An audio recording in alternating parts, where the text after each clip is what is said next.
She was born in France, though she is an American symbol. Like the immigrants she welcomed, she was shunned by the rich and powerful. She was underfunded, unappreciated, and nearly undone by neglect. Through it all, she has been an inspiration to millions. Now, a story of hopes and dreams, the Statue of Liberty on Modern Marvels.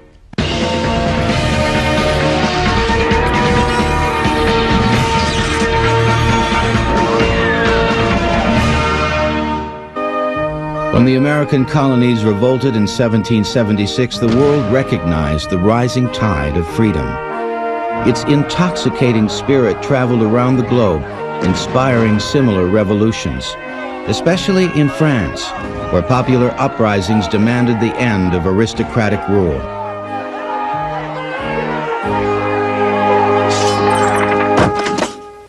And so, when the fragile American Union exploded into civil war in 1861, the world held its breath.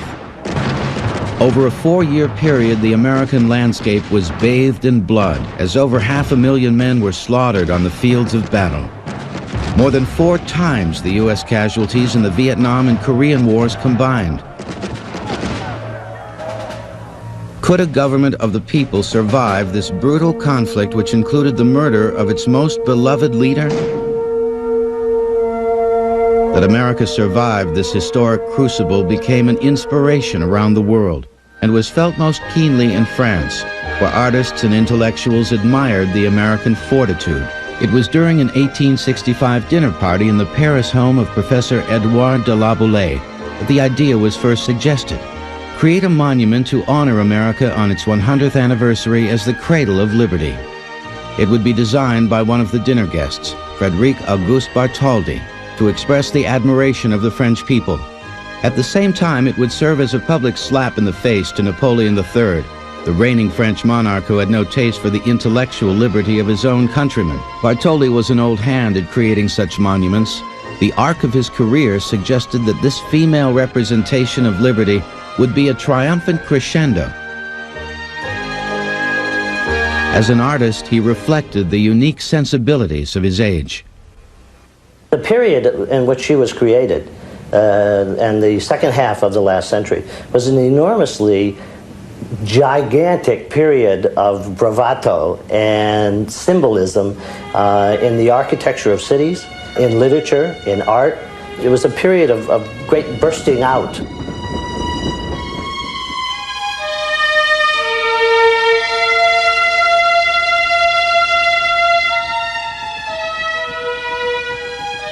Bartholdi's early sketches captured the work's ultimate attitude and pose, but it was the image of his mother's stern face which supplied the enigmatic expression.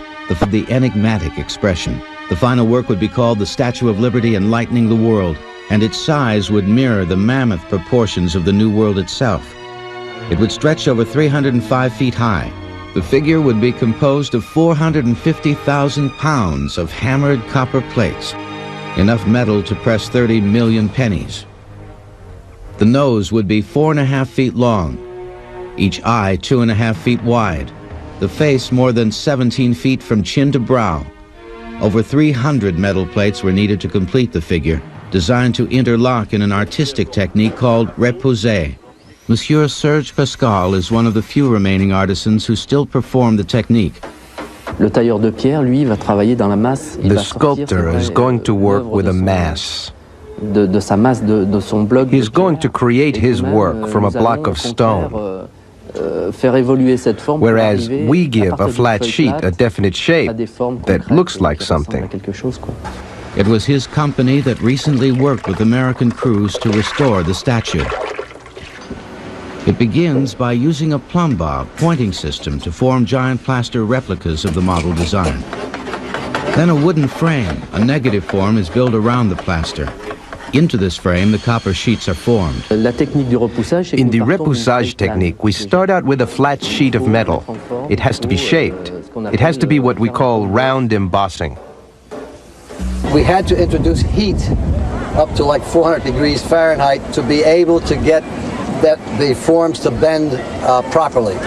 hundreds of different types of hammers, because each hammer had a certain amount of bounce to it, a certain amount of pressure that it could perform, a certain amount of pebbling effect that it would perform.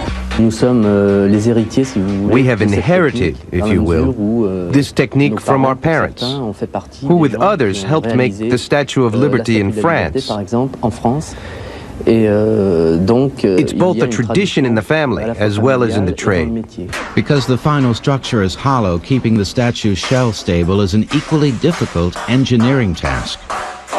Up to this time, the statues of this size were all solid. And that was the original concept for this. The original architect-engineer that was working with Bartholdi was Viollet-le-Duc. And he had a plan for filling the interior with boxes of sand to give it stability so the wind wouldn't tip it over and so forth.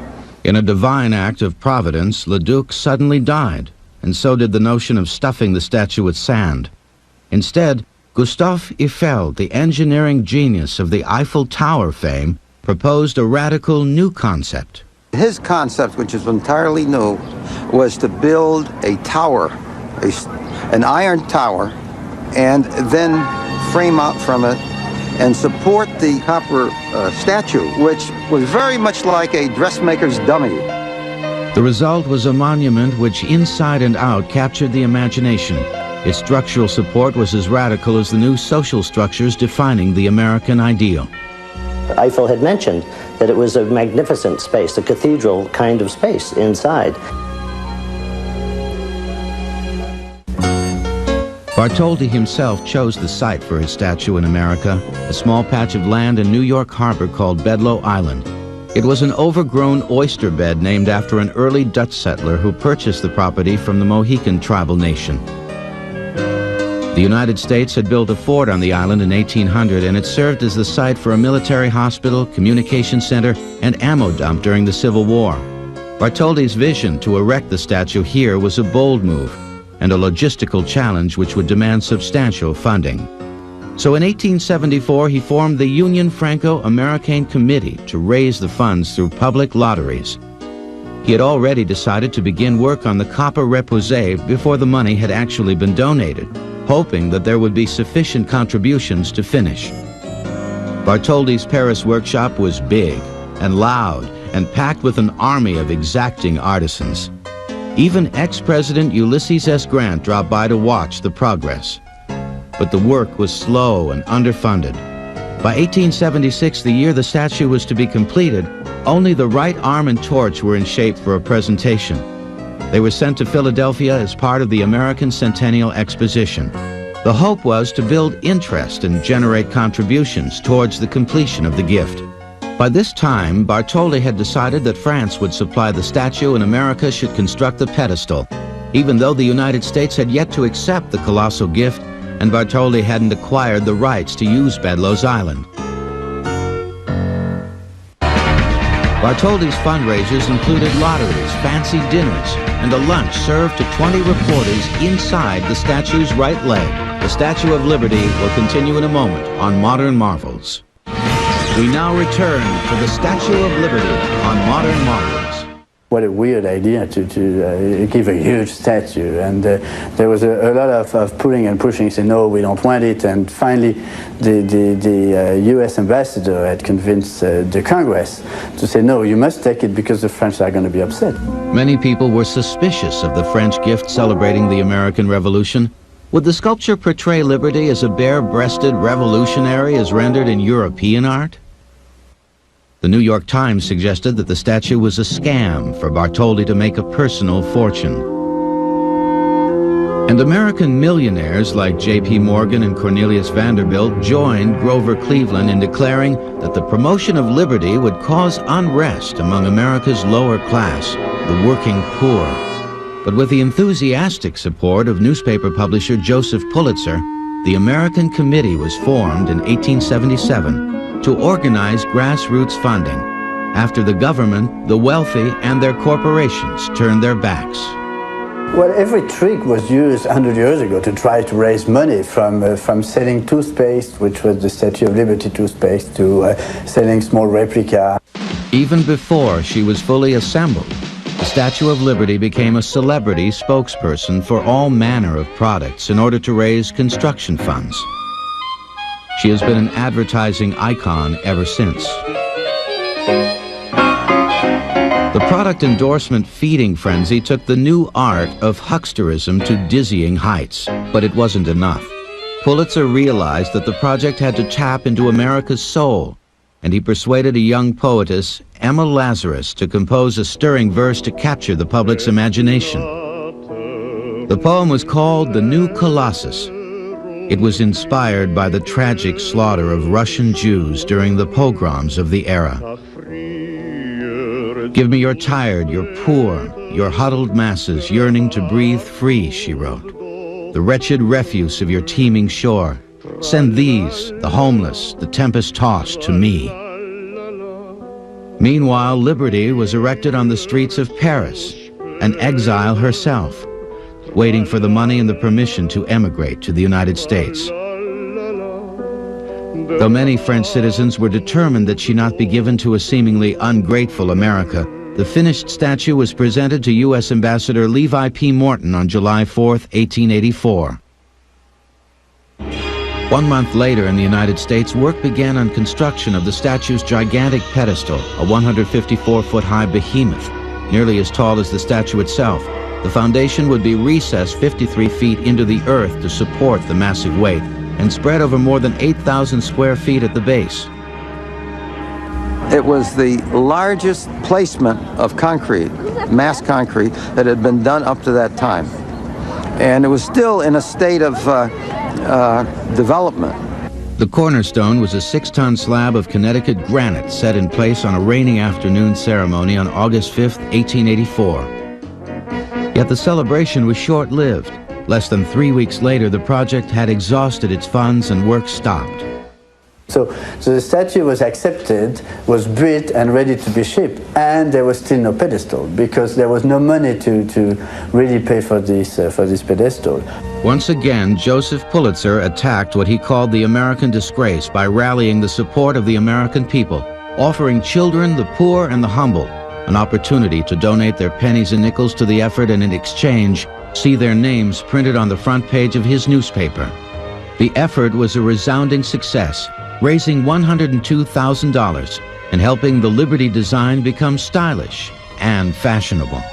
Cornelius Vanderbilt's daughter even dressed as Liberty for a festive social affair. The party cost more than the building of the statue itself, and her upper-crust party guests refused to contribute to the celebration of the common man.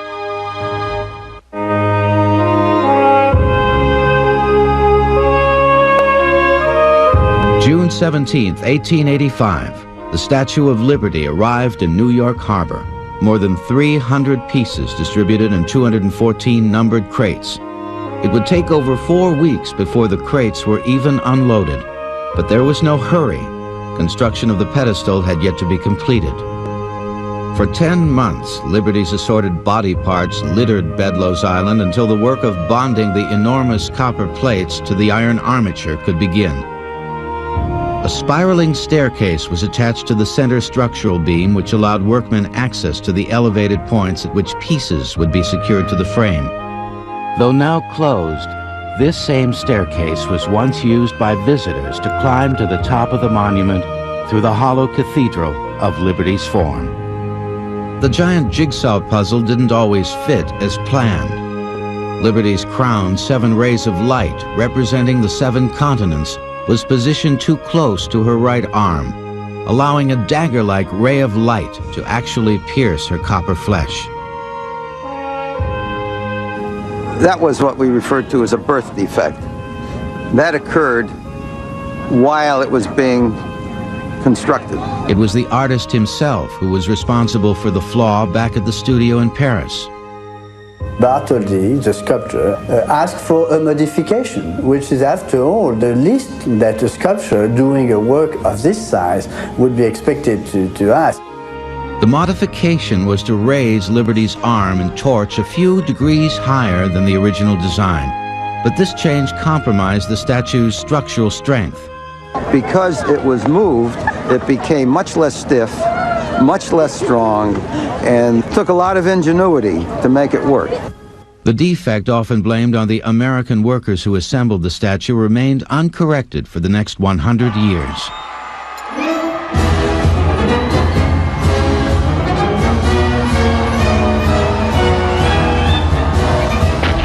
Finally, on October 28, 1886, the Statue of Liberty was complete. 10 years and 116 days after the original American centennial delivery date. After 21 years of planning, fundraising, and sculpting, Liberty stood tall. Across a fog-shrouded harbor, nearly 1 million people struggled to view the unveiling ceremonies. Liberty appeared as a silhouette through the mist. A tricolored French flag covered her face. President Grover Cleveland, who once opposed the statue, welcomed a crowd of dignitaries on the island. Ironically, American women were not allowed to participate in the festivities honoring a feminine representation of liberty. We cannot guarantee their safety among a crowd of men, officials claimed. Enraged members of the New York State Women's Suffragette Association chartered a boat and stormed the ceremony anyway, chanting their displeasure through megaphones to disrupt the proceedings. The pandemonium they triggered cut short the long-winded speeches when Liberty's veil was dropped prematurely. The following day, professional orator Chauncey Depew recreated his aborted speech for posterity on a new technological miracle, a clay cylinder recording device. Here is his actual voice, captured over a century ago. The spirit voices of Washington and Lafayette join in the glad acclaim of France and the United States in liberty, enlightening the world. At long last, Liberty had made her home in America, looking out to sea and beckoning many more immigrants towards the golden door of the New World. And with their arrival, the nation's attention would shift to another small island in the harbor, Ellis Island. Bartholdi also created a second American sculpture, the 15-foot-tall statue of the Marquis de Lafayette in Union Square, New York City. The Statue of Liberty will continue in a moment on Modern Marvels.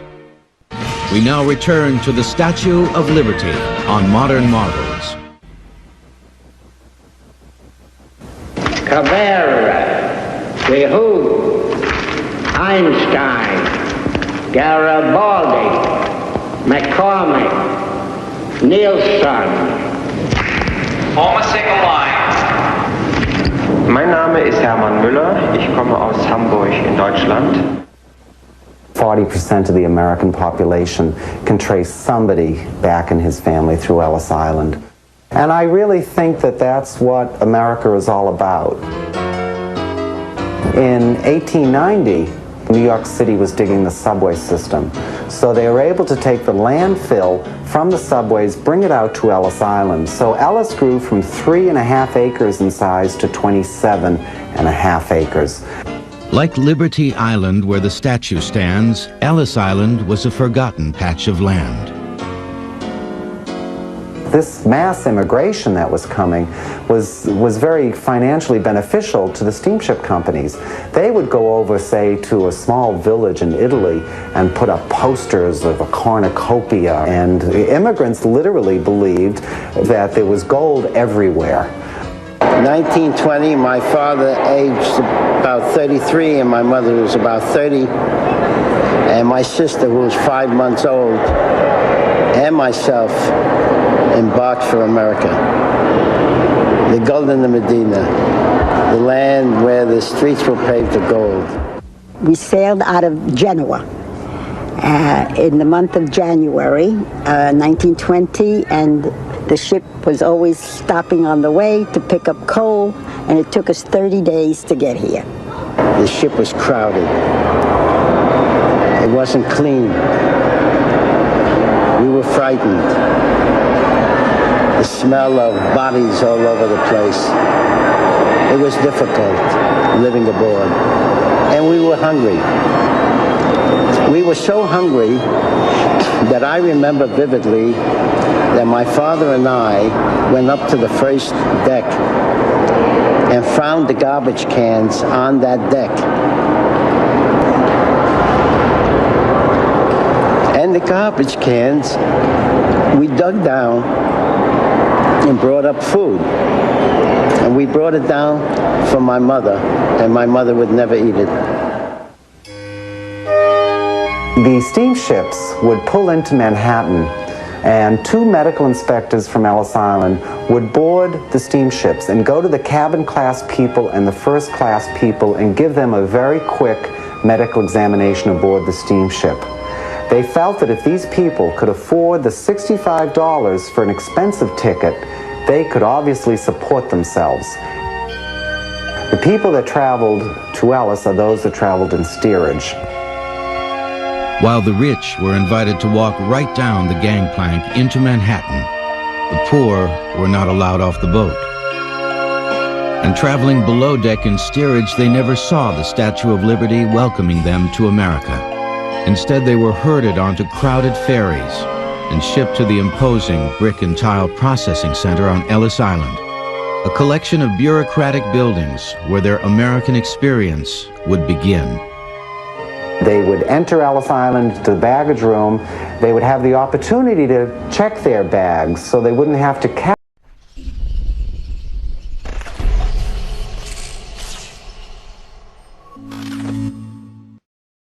them while they were being processed. Well, if you were a Russian Jew escaping the pogroms in Russia, a man in uniform would be very frightening to you. If they were all the possessions you owned in the world, you wouldn't want to give them up. But there was actually an even more important reason why the immigrants held on to their baggage. They knew that they were about to undergo a medical examination. And if they had something wrong with them, they would not be allowed into the United States. So supposing you had a bad leg, you would want to walk and carry your bag in front of your bad leg and to pretend that it was the weight of the bag that was causing you to limp. From the baggage room, the immigrants climbed a very steep and narrow staircase, and they didn't realize it, but as they were climbing, their medical examination had begun. There were two doctors standing at the top of the stairs with a piece of chalk. And as the immigrants climbed the stairs, the doctors were watching to see who had a limp. And if you were lame, you got an L on your lapel. If you were huffing and puffing, you might have a heart condition. You'd get an H. Back problems, conjunctivitis, goiter, hernia, pregnant, scalp infection, senility, suspected mental defect. The most dreaded examination of all was a doctor referred to as the eye man. And he was looking for a disease called trachoma. It was extremely contagious, it would lead to blindness, and if you caught it, you would not be allowed into the United States. And the inspector would stand there with a basin of antiseptic and an old-fashioned button hook. And he would take the button hook, dip it in the antiseptic, flip it into your eyelid, and flip your eyelid back. He was looking for any redness or inflammation, and that was a sign of trachoma. You'd get a TC on your lapel, and you would be put in quarantine until they found out what was wrong with you.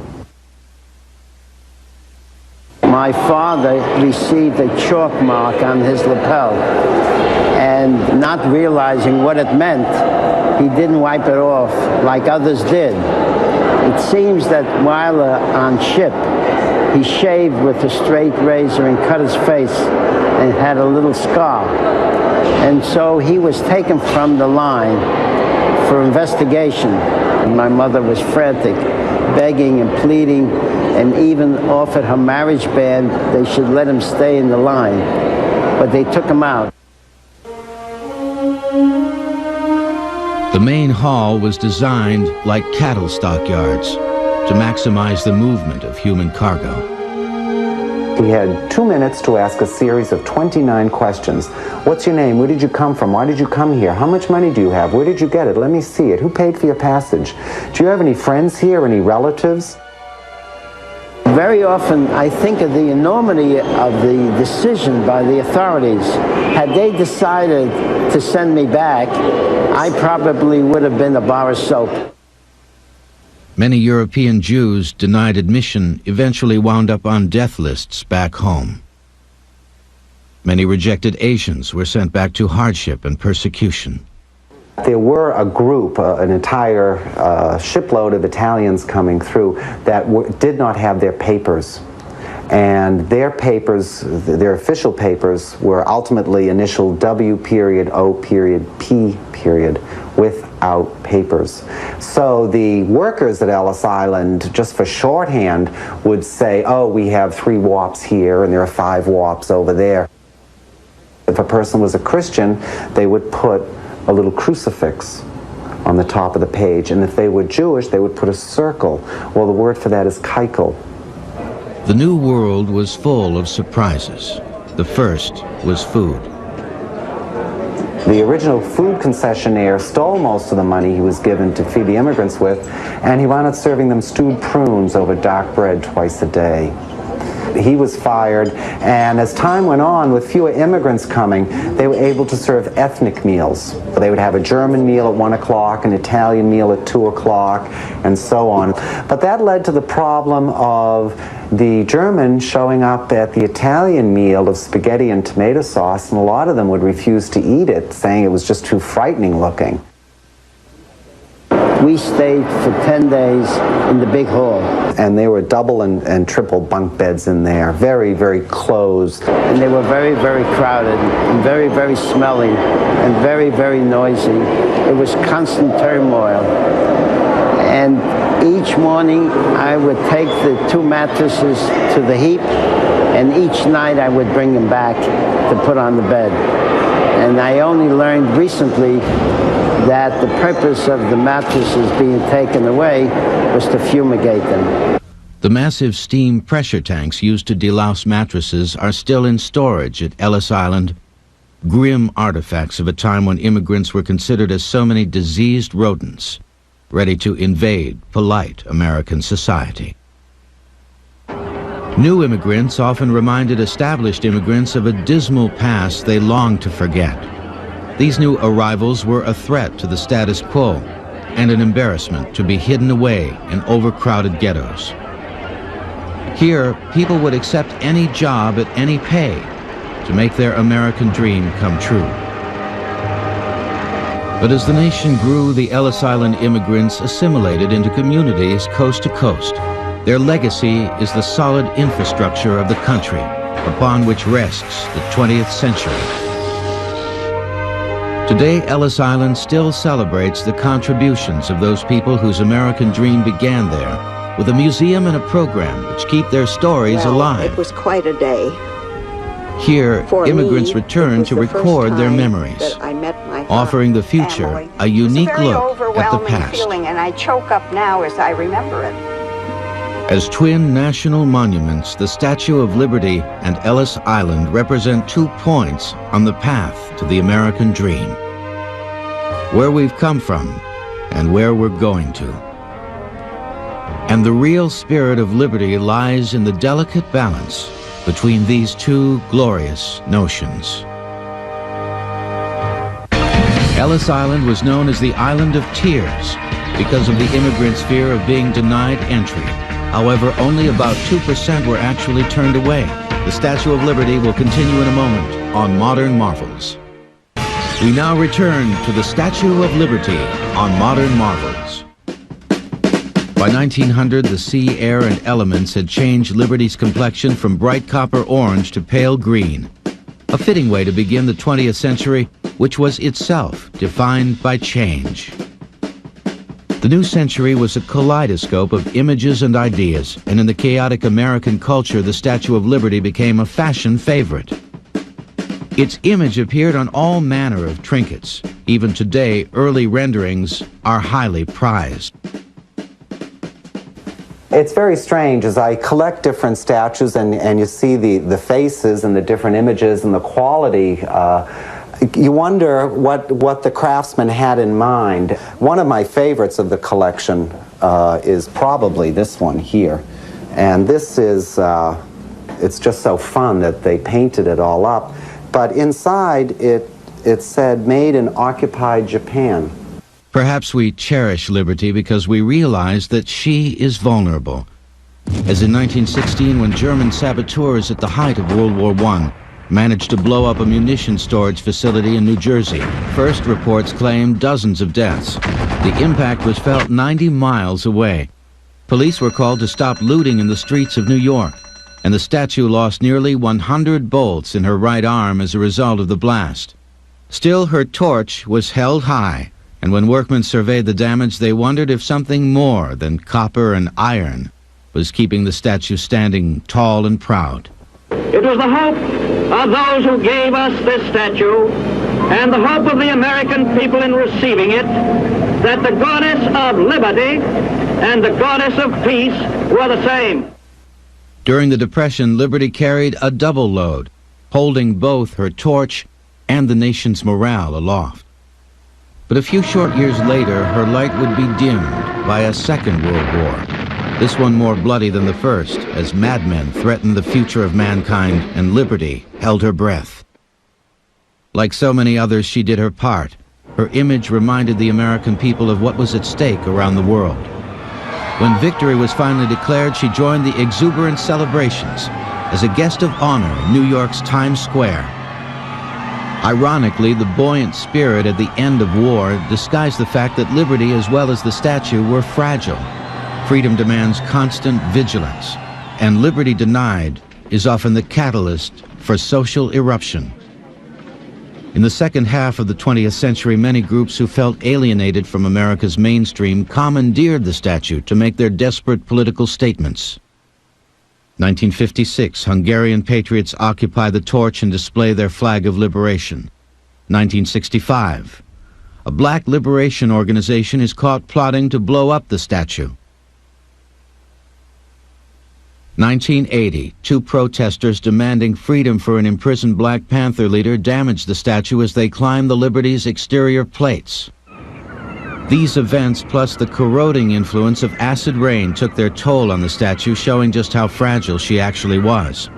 Like Ellis Island, the Statue of Liberty was quickly becoming a neglected relic from America's past. Pieces of her ornate torch were breaking off and washing ashore in New Jersey. So it was with a great burst of patriotic zeal that America took a second look at both the Statue of Liberty and Ellis Island. It started when President Reagan asked Lee Iacocca to mount a private sector effort to restore both the Statue of Liberty and Ellis Island. First time I came here was a cold November day in 1982 with Mr. Iacocca, and the place was a wreck.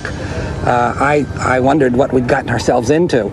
We felt that the American people would help us if we could figure out how to ask them to help us. The years have been hard on Ellis Island, and they've been hard on the lady with the torch across the harbor, too. Are we going to preserve these monuments, or will they become just ruins of the past, like the pyramids or the Colosseum? Are the values these monuments symbolize still alive in America, or are they part of our past? The one guideline was that no money would come from the government, and we fulfill that. We've raised about $420 million. There's no way of actually knowing how many people have given to us, but we estimate about 20 million. School children alone gave us $6 million. The engineering challenges to fix the statue were enormous, and it was a race against the clock to have her ready for the 100th anniversary. The winter that we put up the exterior scaffolding on the statue, it was a very, very cold winter, a lot of winds, very cold. And these workers had a race on to see who could get the right bars in place so that who could be the first to give her a kiss on the lips. Inside the statue, the metal had originally been covered with coats of coal tar and paint, all of which had to be removed. We had removed the original paint on the inside of the statue using liquid nitrogen. It had around 7 layers of paint, and it would just crackle and come apart. We thought we were going to spend months doing this, and we wound up doing it in about a week and a half. But the coal tar was an entirely different situation. We couldn't get that out. The black sludge couldn't be sandblasted off by conventional means. That the skin only being a penny thick, why was we couldn't afford to have any copper loss. So we had to find something that was strong enough to take out the coal tar but not hurt the copper. We finally found something very, very sophisticated, bicarbonate of soda. More than 40 tons of bicarbonate of soda were used. Meanwhile, rusted armatures were swelling against the thin copper skin. And so it started ripping itself apart, and the weakest link was the copper. And indeed, a number of the connections were completely destroyed through this period of rusting. This bar represents one of the first handmade samples of the armature bars that are part of the tertiary structure that holds the copper in place on the statue. And of course, originally, it was very easy to make these because they had already used a process that is called repousser. A literal translation is pushing from the reverse side, in which they made the copper, bent the copper on forms that were reverse forms. So then they just bent these bars on the same forms, and the two matched very nicely. We, of course, had another challenge. We didn't have the forms, but we had to replace over 1,800 bars, no two of which were the same. It was exhausting, hand-wrought repoussé work, which 100 years after the original construction was becoming a lost art. During the two world wars, in 1914 to 1918 and in 1945, we lost many skilled people trained in this technique. So today it's a technique, like a lot of the arts, which has lacked the craftsmen due to war casualties. French artisans were the only workers in the world who still performed repoussé, and their numbers were dwindling. Yet when they came to America to help in the restoration, they weren't welcomed with open arms. There was a conflict as soon as we arrived. In France, when we do sculpture, we can work freely with, for example, with wood, with plaster, with steel, without necessarily a trade union or guild. In your country, there were unions who didn't understand why parts of wood or plaster had to be made for them by others. Fortunately, it was a conflict that was short-lived. We had the Americans join the French and come over, and when they came over here, they taught our American metal workers how to do this repoussé work. So basically, the respect that they had for one another and the respect that the Americans had for the French technique wound up being what made them all workable. They became very close friends in most cases. Today, 10 years later, we take Americans into our studios who come to study for about 2 to 3 weeks, to whom we explain the repoussé process. Reclaiming the original look and attitude of the statue was a primary goal of the restoration process, particularly when the work focused on Liberty's flame. Bartholdi's original design was for the flame to be a solid object, covered in gold, and reflecting exterior light. But through the years, crude attempts were made to carve out panels and allow light to stream from the inside through colored glass. Gutzon Borglum, the man who carved Mount Rushmore, had made the greatest design change and the greatest error. His awkward recrafting of the flame kept the statue from being watertight. Yeah, that was the source of a lot of the water, with the salt air in the water running down on the inside of the copper and coming in contact with the iron armature that was the original structure within the statue. Today's new flame is Bartholdi's old idea, a solid gilded crescendo, simple and pure. Liberty is again enlightening the world. On July 4th, 1986, the party began.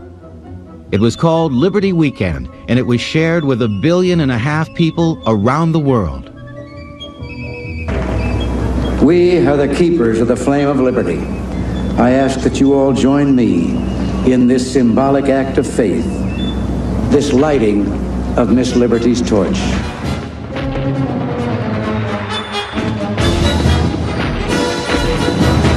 As the celebration exploded across the night sky, it sparked a new spirit of awe and wonder at the meaning of liberty.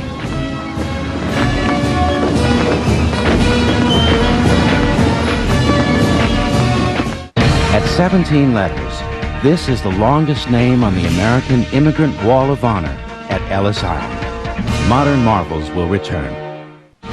We now return to modern marvels. 100 years ago, when the world dreamt of freedom, the image of a lady with a torch came to mind. Today, when people long for liberty, the very same image captures their imagination. Beijing, China. Students demonstrate for democracy, sculpting a statue to symbolize their hopes and dreams. Here, the spirit of liberty still resonates. Standing up against tyranny, these students reminded us that all are created equal. Half a world away, the national effort to restore Ellis Island and the Statue of Liberty reflects the very same ideal, blending a celebration of the great American melting pot with the bittersweet recollection of our immigrant past. The statue has always been the symbol of America, and Ellis Island has always been the story of America. So you see, both of them are important in different ways. Any American that comes down and sees Ellis Island or Statue of Liberty should walk tall and they should walk proud. It's a great thing that they accomplished. It is rare and inspiring that so much energy and time and money has been committed by so many common individuals to create a monument that doesn't commemorate a great battle or a popular leader. Instead, the Statue of Liberty celebrates an idea, that elusive goal of universal freedom, which has never been totally achieved. This is the vision to which America runs, sometimes stumbling and sometimes carrying other nations along with it. Liberty is not carved in the marble hallways of the past, it is our dream of the future. America laughs and cries and loves and bleeds in the quest for freedom. Here at the Statue of Liberty and Ellis Island, that idea takes a solid form. But always behind these symbols remains the quest. Freedom yet to be attained. Liberty preserved. How beautiful for patriot dream that sees beyond the years.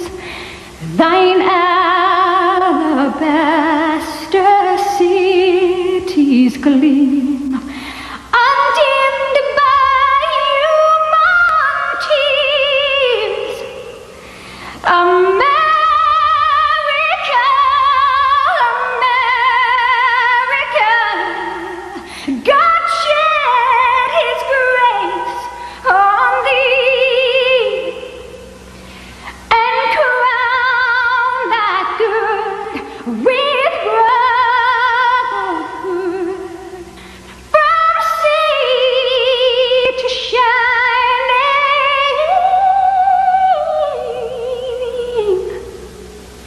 sea.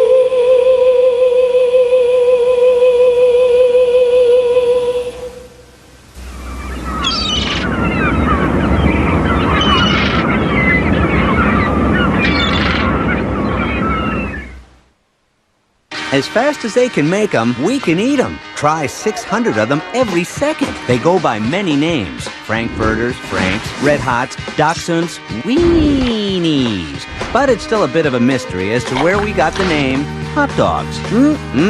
American Eats, Thursdays at 10 on the History Channel.